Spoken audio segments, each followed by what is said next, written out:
करवावहै तेजस्विनावधीतमस्तु मा विद्विषावहै।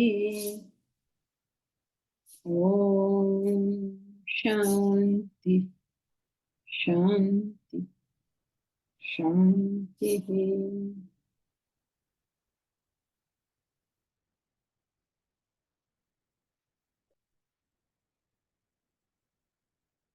Yes, Deepraj. Yeah, so the thing about Prarabdha Vasana, which is difficult to digest, is sometimes the cause is very clearly physical. Somebody shot you in the head, or somebody did something fatal to you. Then how can we say it's not that external cause and some exhaustion of Prarabdha Vasana, which for all purposes is internal? Okay, firstly, I suggest you don't think too much about these things. Remember why the concept of Prarabdha Vasanas is there at all. Why do we have a concept of Prarabdha Vasanas? What is it? What Just is to it? This? Yeah, What? to account for why after self-realization the body continues to exist. Very good. So that's what it's really meant for, right? And from there, then all these other derivations are made. So I wouldn't give it too much thought if I were. I mean, thought is good, but wouldn't go crazy about the idea.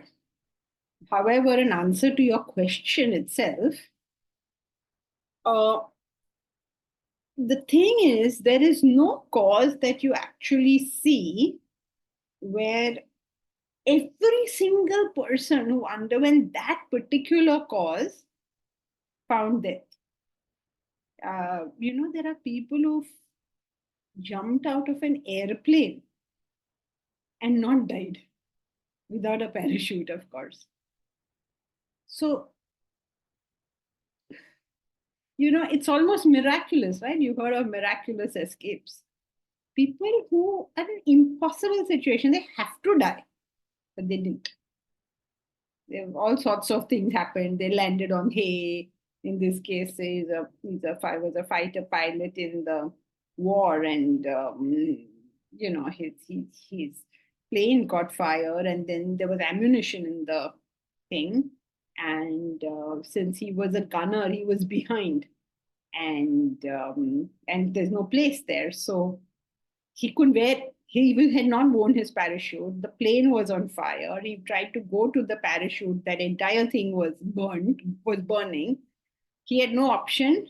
He said, okay, looks like I'm going to die, and therefore my only option is, what method do I want to die by, fire or by jumping out of the plane?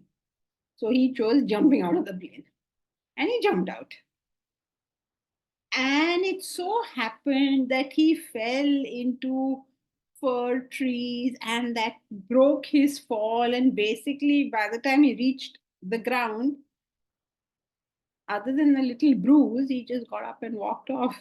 you know, like, have you ever? I mean, it's crazy, right? How can this even happen? And yet it did. But that doesn't really negate the thing about that, where the cause is. I mean, you put a hand on the hot tawa, is obviously the hotness of the tawa that causes your hand to burn. Similarly, when somebody, well, does something fatal to you, it's obviously that thing that somebody did that killed you. You've obviously not seen James Bond movies. Everybody's always doing things to kill him, and nothing happens to him. So basically, you cannot make the statement, Deepraj, that every single time this happens to you, you will die. So there are some occasions, maybe rare ones, in which it didn't happen. Then now you're forced to find another cause. But you don't even need to go that far. Um, just think about it. Okay, now as you probably won't even understand this so much. As you grow older, you will understand. As you grow older, you see the deterioration of the body. Things that Yes, you notice deterioration. You probably won't get it now, but maybe in another 30 years you will understand what I'm talking about. There's deterioration. And when you see it, you realize that this equipment is just going to keep on deteriorating. For simple things, your hair was black, then it became gray, then it went away completely. You know, like everything starts deteriorating, and then you realize that it's quite possible that death is really nothing but this deterioration. When the deterioration gets over, then that's death because this body can no longer function. So you don't even need to have a subtle body involved. You don't even need to have, forget prarabdha and all, don't need subtle body also. This material deteriorates and that is it. Why don't you say that? Because again, there's a problem here that many times it hasn't and still the person has died. Many times it's deteriorating, but the person is not dying. Right? So now you're left with, so what is this unknown thing? I know people, I'll tell you something, you don't tell the others, okay? In the Parsis, they live very long. Joyce, you know what a Parsi is? Parsis, they're No. a very small community of people who came from Persia to India about 1200 years ago and have lived in India ever since and have merged, not, I won't say merged, but they're Indians now. They came like, I don't know, 1200, now 1400 years ago. They came about 8th, 9th century, 9th, 10th century, around then. Since they came from Persia, they're known as Parsis. There are about 60,000 in India. One of the 60,000 happens to be my husband.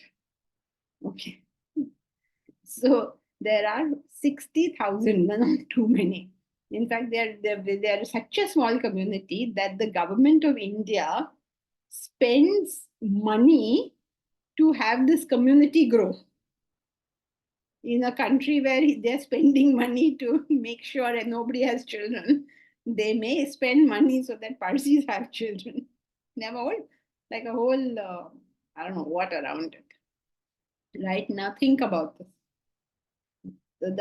These Parsis, they're genetically different from Indians. I mean, you can sort of tell they're different even today after 1400 years. They're very fair skinned and not fair skinned, they're white skinned. Indians are fair, but they are white. So, they're a very particular, genetically different from other Indians. Now, these Parsis, they eat, drink, and make merry. Their whole life is about enjoyment and having fun. And they're a community that the whole country loves because everybody loves their food, everybody loves their music, everybody loves everything about them. Right? Now, these Parsis, though they eat everything on the surface of the earth and do everything that, a disciplined person doesn't do, they have very long lives.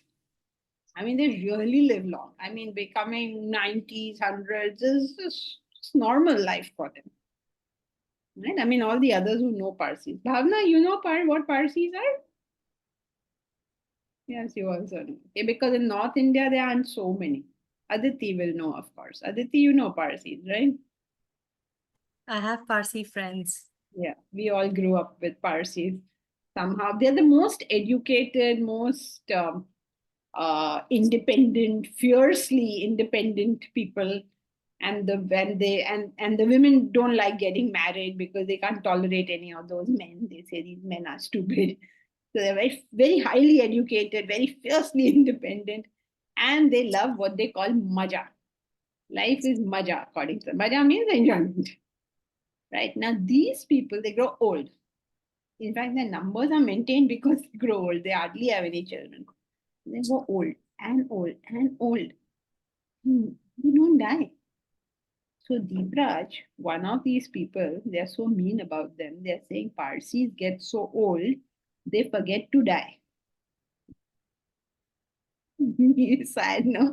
But that's a statement these people have. right? So when this body supposedly is to deteriorate, I've not forgotten, Deepraj, you're wondering where this long story of Parsis is going. So, they, though there is deterioration, and I know, personally, I know people who can't hear, who can't see, who can't eat, who can't move, but life continues and continues. And there are others who, in the prime of youth, almost for no reason whatsoever, are gone for what others would call a very flimsy thing, like a freak accident, or how is this even possible? Since we have, see, cause and effect means what? 100%, right? Since we have unexplained, therefore you possess something else. No, no, but I'm not convinced with the thing that you cannot have 100%. For example, I mean, I cannot say such graphic stuff, but say your head is separated from your body, right? In those situations, how can that person, I mean, that's 100% fatality. Now, how can that person live on when he doesn't have the heart to pump oxygen into his brain?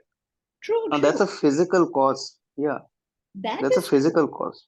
Yeah. The difficulty is that under certain circumstances, when that almost definitely should have happened, it didn't happen. Okay, take this guy who just jumped out from the plane. Okay, high up in the sky. He happened to fall on these fir trees. I'm not making up the story, it's a true story. Yeah, somehow on something he was recounting the story and how he fell. Not somebody I know. He landed in Germany during the war. Okay, so you'd imagine he had two reasons to die. One, he fell out, fell from the plane, and secondly, landed in enemy territory. Under both conditions, he survived. So suppose he had fallen on ground. There's no way he'd have survived, right? The point is not you're saying if he had fallen on the ground, he would have to die. Correct. But here the problem is he's not fallen on the ground. No, Okay? but if he falls on the ground, then he dies, no? Then he dies, yes. But Then this that's a physical cause. no, but how come that for what is the probability of jumping out of a burning plane and not falling on the ground? Very low. So how do you explain these? If he fell on the ground, he had to die. If the head was severed, he had to die. That's a given. But under conditions where it should have happened, it didn't. No, but his probability of falling on the ground has nothing to do with his vasanas. No, probability of falling on the ground has to do with the fact that he's going to die or not. There has to always be a physical cause, right? You can't just die. There will be a physical cause. That is always there. Anyway, you think about it or don't spend too much time thinking about it because these are Okay, all yeah. I will put it to rest for some time because I've been thinking about it a lot recently. yes. So I'll put it to rest for some time. It's Thank you. not of major consequence in anything. Okay. Ravi Chabra. Yeah, I'll put up my question, which was not discussed last time. Can My you put question on your is, video also? sorry, Can you put on your video also?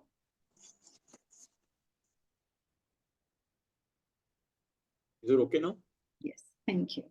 I'm glad to see today. I can see people and I No, can no, I am facing some problem with my internet. That's why I normally keep it off. But never mind.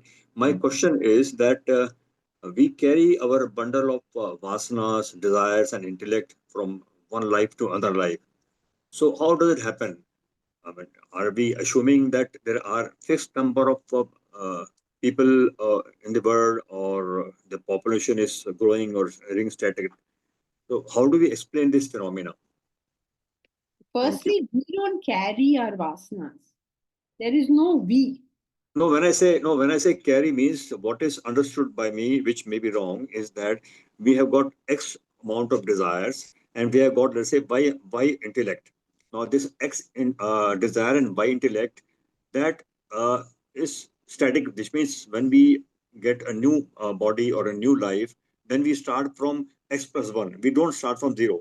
We start from y plus 1 and not from 0 for that matter. That is the Not y, concept. not y plus 1, whatever. You start with x. Whatever was left now is your starting point then. So if your x is left now, you start with x. However, we are not carrying anything. The vasanas are themselves shifting, or desires are themselves shifting and getting another body. That is the theory. Now, your objection to this theory is that if this is true, then the total number of human beings on this planet should stay the same. This is your objection, right? Because if Objection is observation. Sorry? It's observation, not objection. Oh, yeah. Yes, the observation that doesn't fit this is that human population is growing, but if you're claiming that humans are coming back as humans, then why is the population growing? Right? So in this question lie two assumptions. One, that only humans become humans. But that's not necessarily true, right? Because animals can become humans. So many species are extinct. Where are they?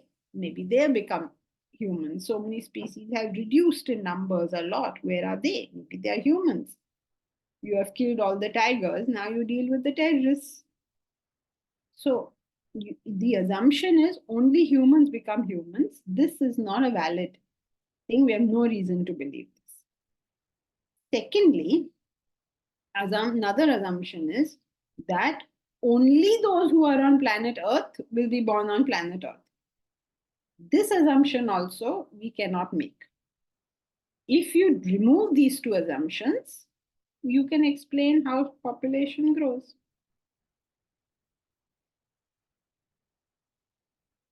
Yeah, with our limited intellect, the vast universe is totally unestimable. That means our intellect cannot comprehend the vastness of the universe as of now. So we have to only make an assumption that this will be happening for that matter. We are Is not that making an assumption that it is happening.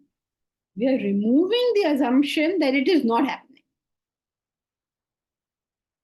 We are not assuming that there is life elsewhere. We are only saying that you cannot assume that there is no life elsewhere. How can you make that assumption? What is the probability in this vast universe that life is only on planet Earth?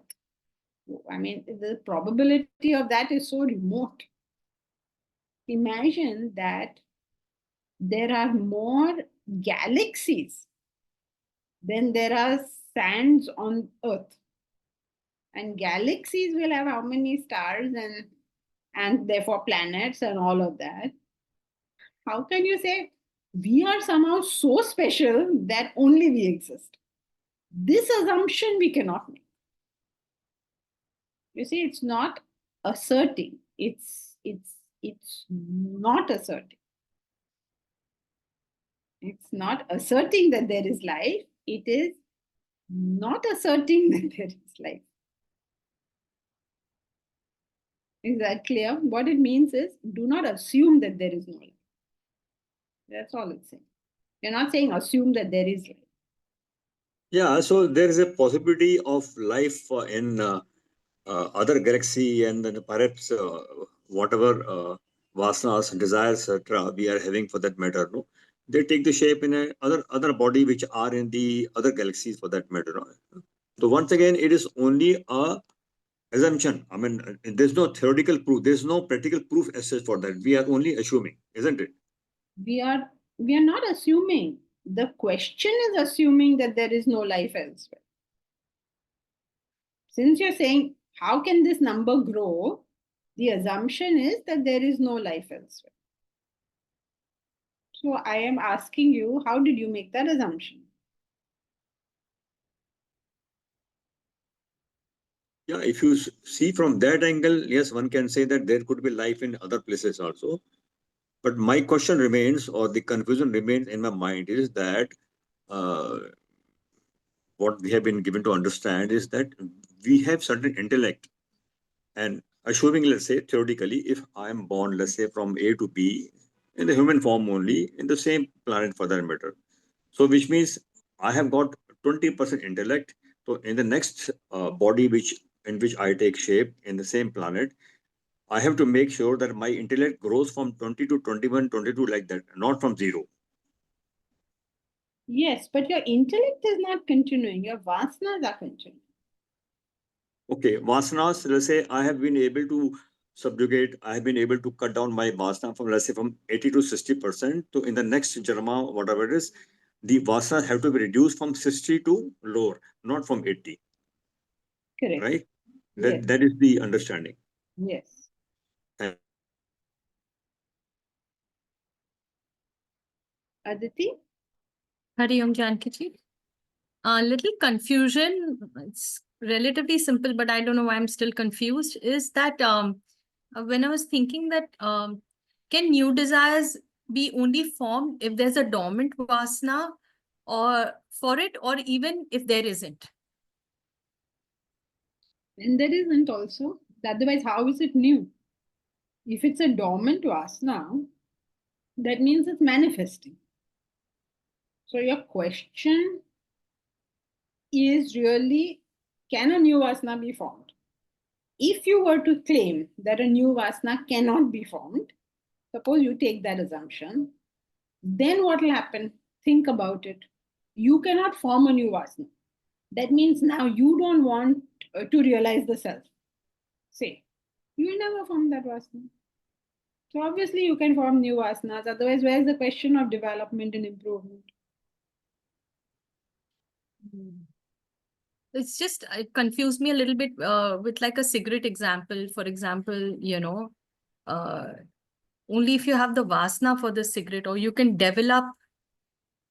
Of course, you can develop. You could hate it at one point in time, but you could then start.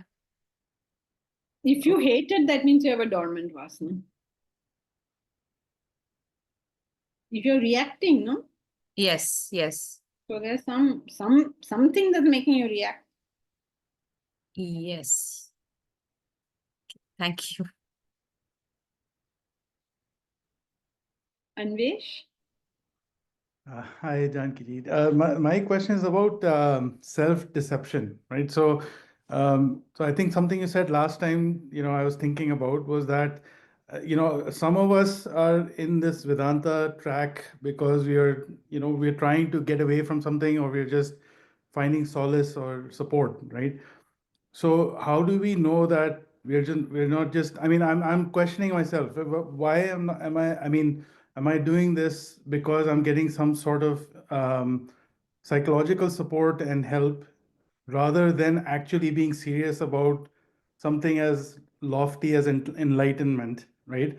So I cannot, I'm just doubting myself. Is this what is happening for some people? Or how do you know you're not deceiving yourself? You're just doing all of this and you are getting benefit, and then you might become more sattvic, and then when you become more sattvic, you're kind of in a good place, and then you're like, wow, this is great, I think this is good enough.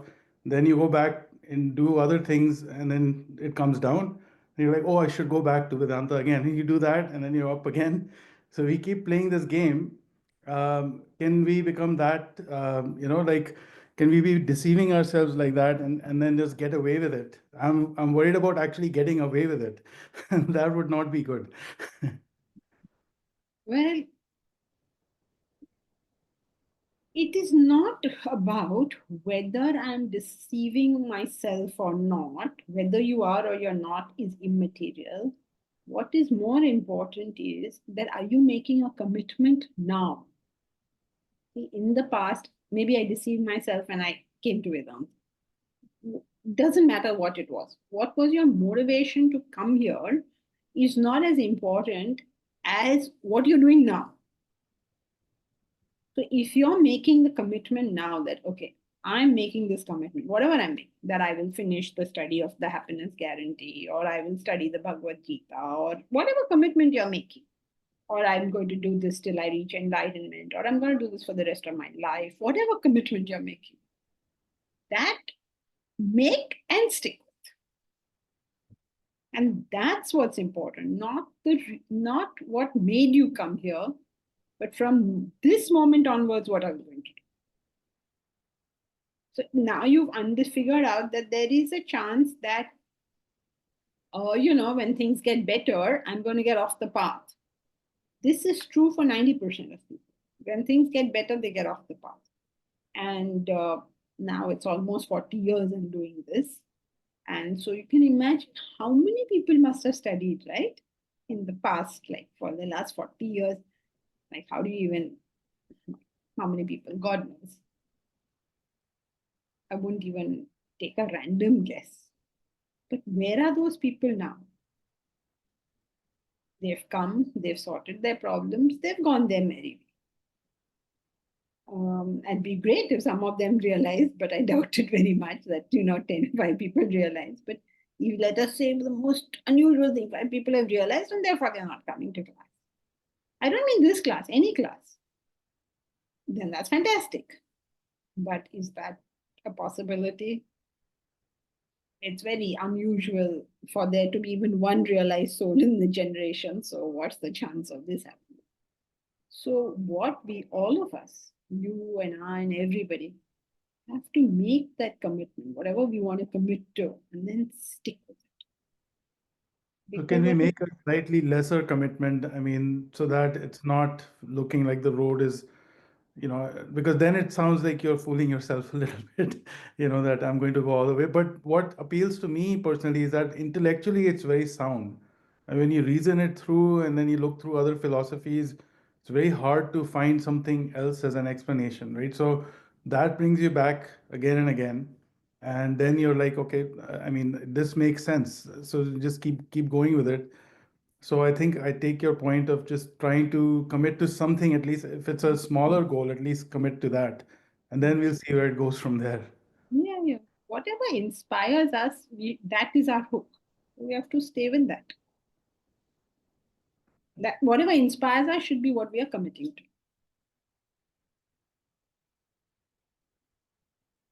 Thank you. Thank you, Dr.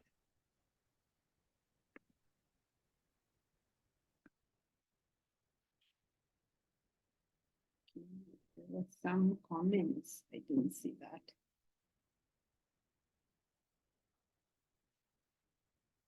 Just watched Skyfall an hour ago. Sarthak, I don't know Skyfall. Did he fall from the sky? I suppose he did. Otherwise, why call it Skyfall? And I'm assuming that he was saved. Yeah, Deepraj. Ma'am, it's a James Bond movie. Oh, James Bond. Okay. See, Deepraj is not watching James Bond. That's the problem. Okay, and then intellect doesn't go with vasanas in the next life. No, you cannot. There is no reason to assume that. Remember, what is your intellect? It's when you're talking about transition to a new life, right? What we know for certain is that the desires. We also know for certain that it is not possible for the desires to go in exactly the same manner. So we also know for certain that all of us have billions of desires, uncountable desires. So what is your probability that your discrimination will be the same in the next life? We cannot say that. We can only Ma'am, say some people are more intelligent in my class and others are less intelligent. You can't say that, they were born in an environment which was more intelligent. You can only assume that these people have been like their vasanas were such that they have been born this way in this life. correct. That's So what I'm saying. हाँ ma'am, तो ma'am फिर बुद्धि को भी वासनास का part ही ले लिया जाए ना फिर. True, but that discrimination comes from the desires, right? So intelligent or not intelligent refers to your capacities. I see. Okay. Okay, so I'm very good at cricket, let's say. So that refers to a capacity. It refers to my vasanas have been formed in that particular way. Now, can we say for certain that when Sachin Tendulkar is born in his next life, those vasanas will manifest? It may not. But at some point they will manifest.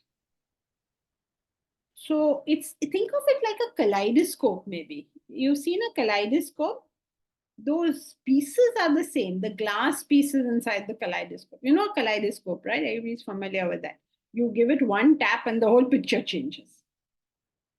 So think of your desires like that. You give it one tap, the picture can change, completely change.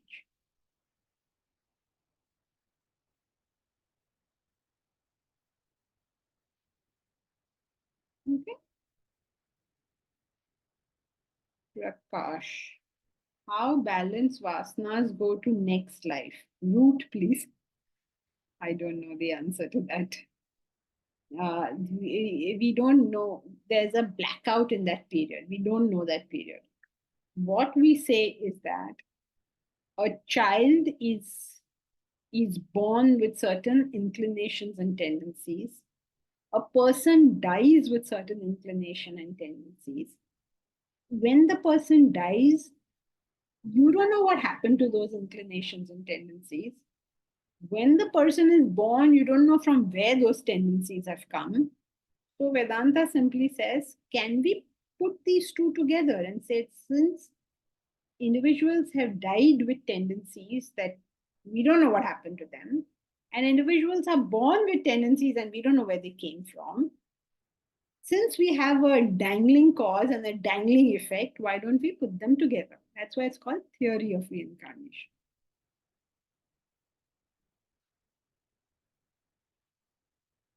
You can't leave it dangling, right? In a philosophy, you can't have these dangling things hanging around. So here we have dangling things, we put them together. That's how this theory is born. Sorry, can you repeat the theory? What is it? Theory of? Reincarnation. Ah, yes. You're aware Thank of it, huh? Yes, thank you. Being I born. didn't the word, I couldn't understand the word. Thank you. So now let's see, what were we doing? We were studying scenarios of satisfaction and dissatisfaction, right?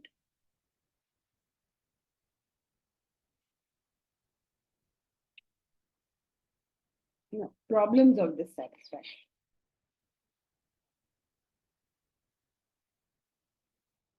The important thing in life to understand is that things are what they are. Right? Does anybody disagree with this sentence? Things are what they are. Correct? A rose is a rose. A mountain is a mountain. COVID is COVID.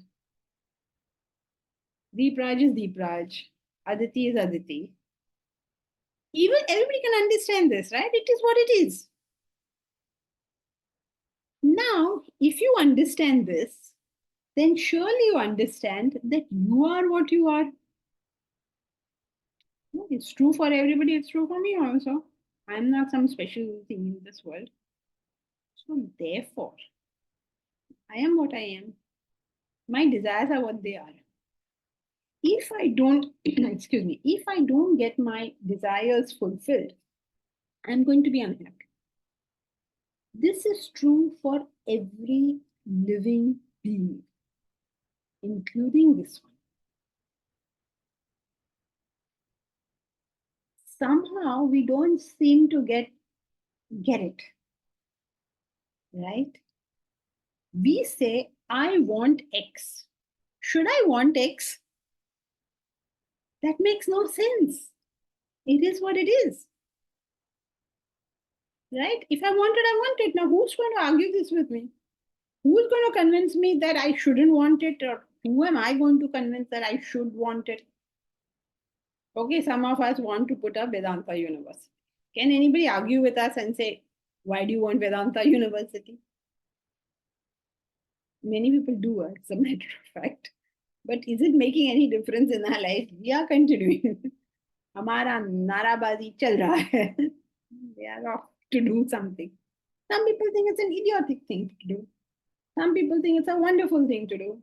And my question to you is, who is to decide whether it's a wonderful thing or not a wonderful thing? Am I to decide? Are you to decide? Is God to decide? Who is supposed to come and decide? So when you become an adult human being, you realize that there is nobody to decide. You have to decide for yourself. Is this right? Is this wrong? Should I do it? Should I not do it? The buck stops here.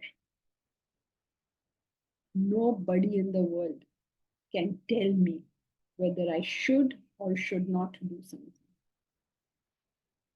Not only they don't have the right, they're saying it is going to make no difference.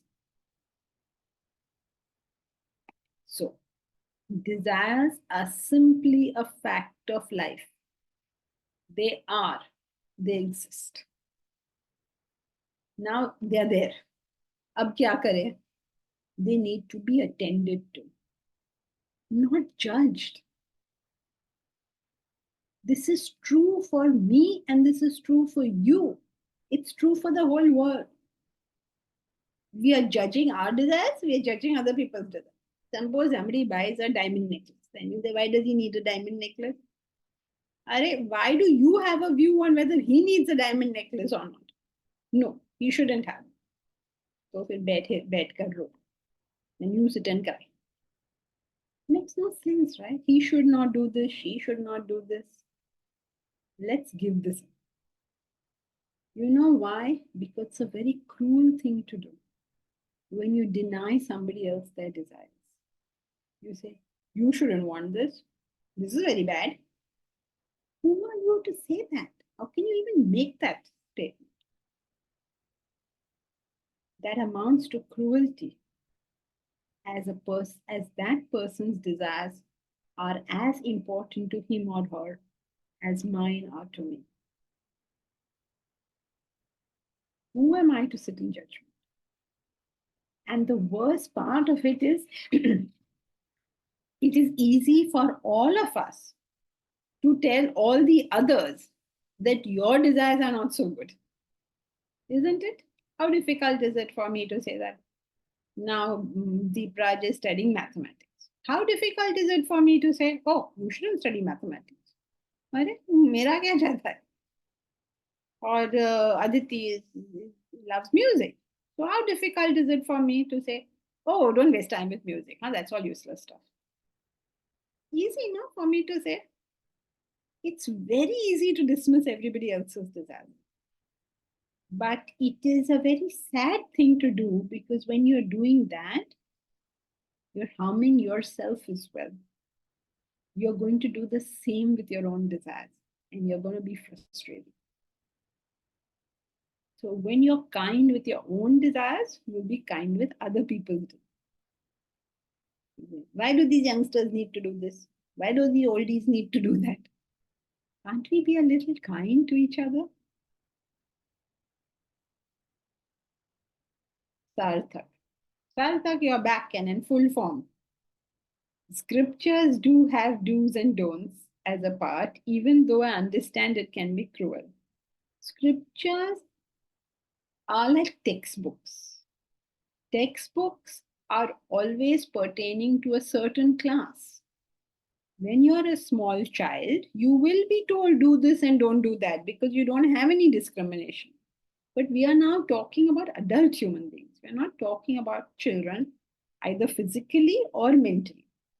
If you are mentally a child and you cannot understand that if you put your hand in the fire, it will burn, then someone will tell you, don't put your hand in the fire. That's not cruelty. Cruelty is when you know somebody is a child and therefore has desires pertaining to that level, you sit on his head and say, oh, how can you want that? It's so bad of you to want it. That's cruelty.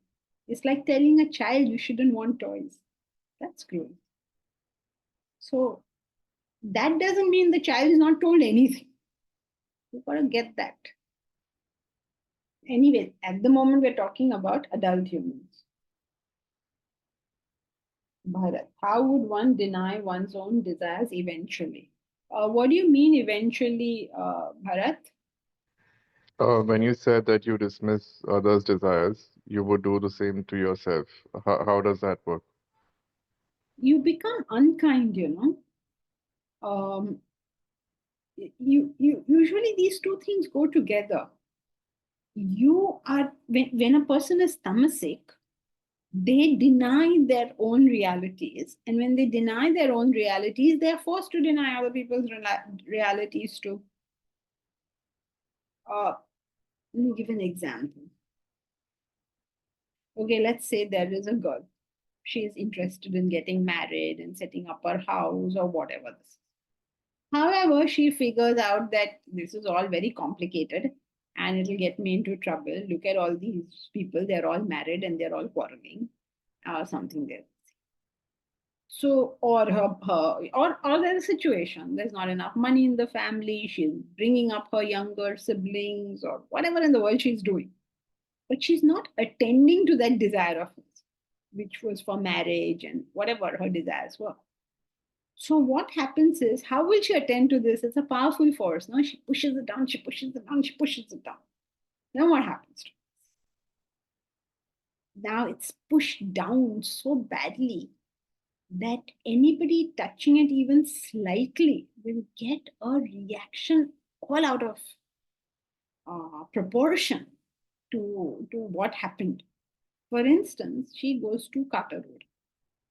On Carter Road, she sees a couple walking hand in hand. She will feel tremendous anger and she will say, "Oh, look at these horrible people. Values are falling in this country. You have to stop these kids from behaving like this. They're going to ruin society." But what has happened here? She's been unkind to herself. And therefore, she now is forced into a position where she has to be unkind to others. And that's why many times you'll find people who are in some kind of religious activity are usually extremely bitter and resentful of anybody who is sort of, what can I say, enjoying life, because they want it too. That is why, as Vedantins, we must know what we need and attend to it. Attend to it doesn't mean go all out. How to attend to it, we can discuss later, but at least this much we must know, that we need to attend to it. You can't just say, "Oh, let's pretend I don't have this." That's never going to work. So basically, you go into tamas. That's what happens. So from tamas, all the negativity of tamas comes about. You're judgmental, you're bitter, resentful, you become extremely stubborn, rigid, refuse to listen to anybody's anything. I know everything. Take any small piece and bloat it out of proportion. So that's generally how this happens. Did I answer your question? Does it begin with denial of one's own desires that leads to dismissal of anyone else's desires? Usually, yes, but they usually go together. I mean, there's no cause and effect here, but these things happen together. When we are bitter and frustrated, we can't tolerate another's happiness. That's why, if you remember Oliver Goldsmith's great statement, remember which one? Whoever's following. Lover of happy human faces. Fantastic, correct. I'm a lover of happy human faces. When does that happen? When can you be like this? When your desires are properly attended to, you have had a mature view towards life, and you have led your own, what should I say, your own caravan nicely. You have a huge caravan. Now you have to lead it nicely. You led it the proper way, and you're delighted with other people's happiness. In fact, being delighted with other people's happiness is a good yardstick of how well we are doing. You see other people happy and you feel like dancing, then that's a good yardstick that you're doing sort of, at least as far as that is concerned, fairly good. Just so happy with other people's happiness. Okay, thank you. Janki-ji, is it always a repression of your own desires, or there could be any other reason also? The other reason would be that, a very strong dislike. your likes and dislikes are not being catered to. But when your likes and dislikes are not being catered to, it boils down to the same thing, because why are you not catering to them?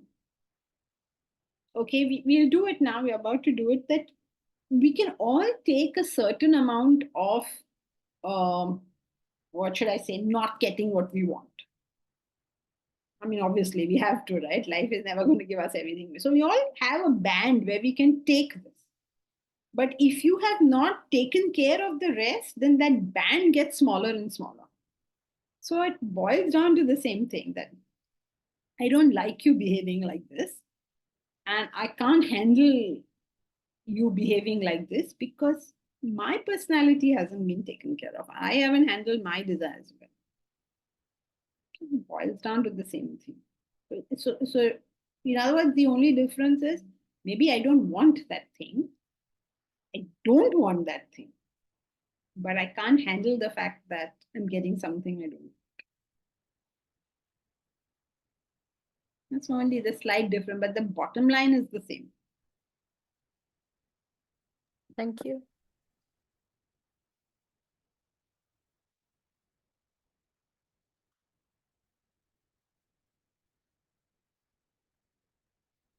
Ma'am, but where did you read that we should attend to our desires even though logical? We are supposed to get higher desires without suppressing our prakriti. That's correct. So you're agreeing, no? We are supposed to get higher desires without suppressing our prakriti, or you're disagreeing?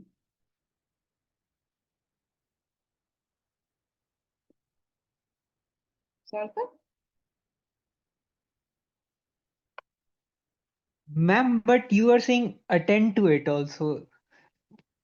But we are focusing on the higher desires, so how we are basically not we are attending to it in a different manner than like going all in. Like someone says, okay, I enjoy alcohol. So instead of going all into alcohol, that person could, try to replace that desire with something better, something more productive, rather than, I'm not judging that person for, choosing that, but it's harming their body, and eventually they could go for something better, better desire, which could replace that lower one. So when you say attending to that desire, that person could say, okay, I'll drink alcohol till death, who can stop me? Rather than we should be saying that no, you should try to get some better desires, or get some better hobbies, rather than pursuing the lower ones, because we do grade, ma'am, higher lower to grade karte hain hum log. Okay. So if you have a desire for alcohol, attending to the desire means being able to partake of that alcohol in a discriminate manner. Everybody who partakes of alcohol doesn't go to hell. Some people are able to handle it. Right? Now, you are taking the word attend to mean fulfill. If we meant fulfill, we would use the word fulfill. Attend means deal with it. Now, how you deal with it will depend on so many other factors. And that's not our discussion at the moment. You cannot deny it. You cannot pretend it doesn't exist. That's our discussion. You cannot push it down and say that, like, oh, it's such a horrible thing. Let me pretend I don't have it. You can't do all this nonsense because it will push itself out one day. So, Agreed. so you have to deal with it. You have to say, okay, here's my desire. Now, what am I planning to do with it? How am I handling it? How am I directing this? Okay, ma'am, one last thing. Ma'am, can we deny it in other way, in a more positive way, that I am the self, and all these desires are, let's say, you don't have to like focus on my language, but I'm just giving you an example that all these desires are not my real nature, they are outer covering. Can we deny them in that way? Knowing fully well that they are there, but we are choosing not to attend to them in that way. Is that positive? Is that like not tamasic? As long as you're not suppressing anything, it's not tamasic. Hmm. I guess we have to draw the line ourselves where we call it suppression, I guess. Yeah, I mean, ourself means you will see the result of separation quick enough. You know, Okay, one so of unmanifested desire will cause depression. If you are suppressing it, then you'll have a depression. Are you saying that? oh, you can have depression. That's one of the things. The other thing one can have is tremendous anger. Oh, Yeah, unexplained anger, just angry. And anger is all out of proportion of the incident. So that shows, I mean, anything, human beings have emotions, right? So that's a given. But when your emotions are out of proportion to the incident, any emotion, then something's wrong, something's not being handled properly. So, it has to be, you know how to put this, common sense, right? That somebody overtakes you in traffic. It's irritating. Why should somebody overtake me? It's irritating. Finished, gone. Somebody overtook you in traffic and then you got so angry and then you went and beat up that person. It's all out of proportion. Yeah, he overtook your car, big deal. It's irritating, but not enough that you go now, you pull him out of the car, you punch him. Sure, something's wrong.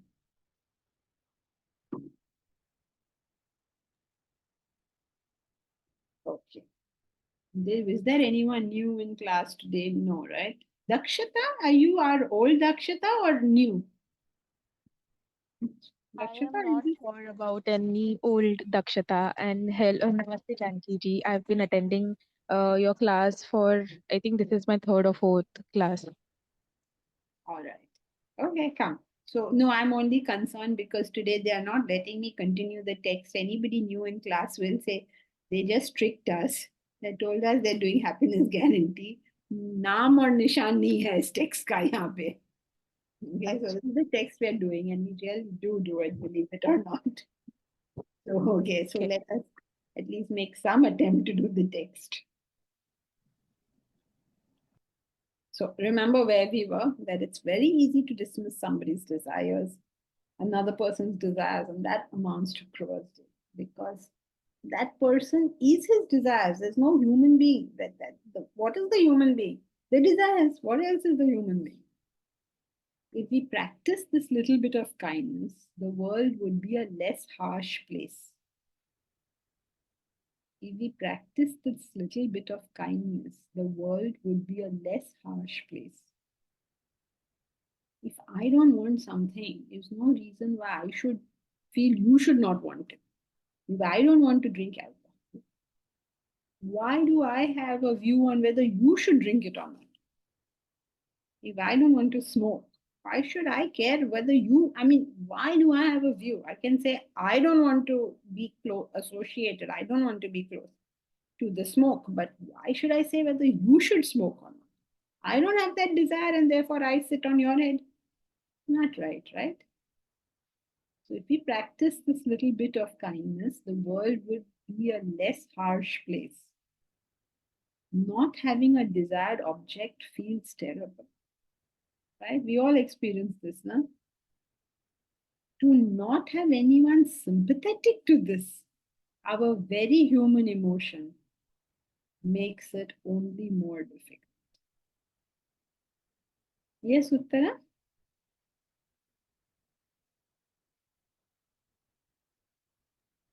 Janki ji, you said we can't force anybody for their desire. Like if I don't like drinking or if I don't like smoking, I can. But this is just a personal question, just a general question. So we can't expect our children, we can't force our children also. Children or not, laws will stay the same.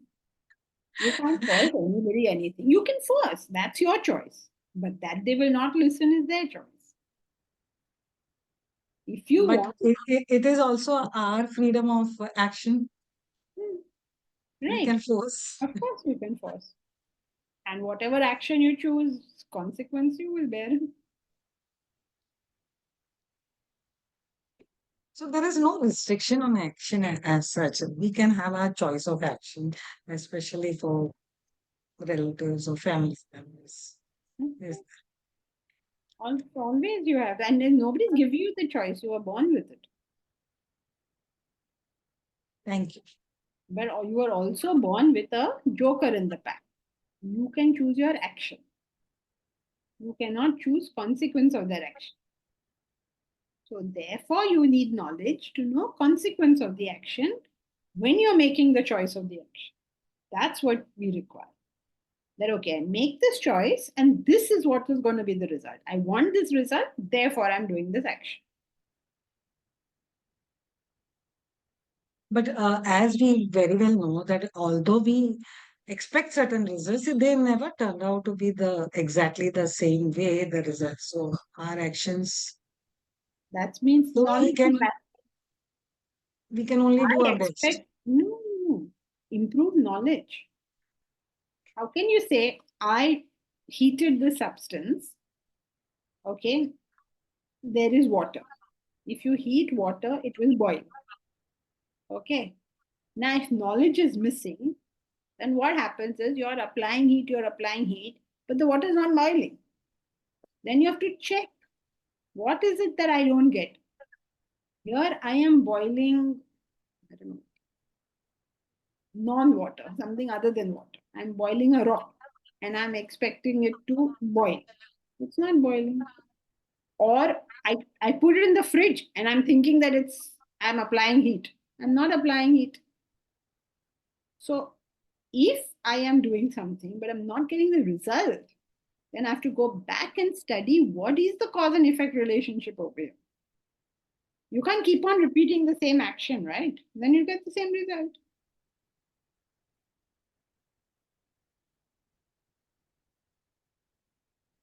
But I just wanted to know because even though we improve our actions also, but as you had always mentioned that there is a north and there is a east, but we always end up getting somewhere in the between north and east. So isn't that the result and I didn't force? say that. George Bernard Shaw said, marriage is an institution where the man wants to go north, this woman wants to go south, and they both end up going east, though they both hate the east wind. Okay, I didn't say anything. That is Shaw said. So you have to go argue with him. But if we don't get what we want, it is because we have not understood the law. So you have to study the law again. Suppose the law says that if you boil water, okay, if you apply heat to water, to X liters of water, it will boil in 5 hours. Let us see. Now you not studied the law, so you don't know that this is going to take 5 hours. So you're saying nothing is happening because you don't know the law. So is it same with the humans? Because the example here is a very material, which is like a suffix. It does not have emotions. It does not have any vasanas. It does not have any desires or whatever. But when we are dealing with humans, there are many, many factors which we are totally unaware. So even if we study, we can't study a opposite human being. What can be their vasanas? What can be their so Why can't you study an opposite human being? I mean, especially if it is your immediate family, is the easiest thing to do. Just ask them. What is the difficulty? You want to study Deepraj? Ask him, Deepraj, what do you like? Yeah, I like mathematics. I like music. I'll tell you. And Deepraj, Prarabdha Vasanas.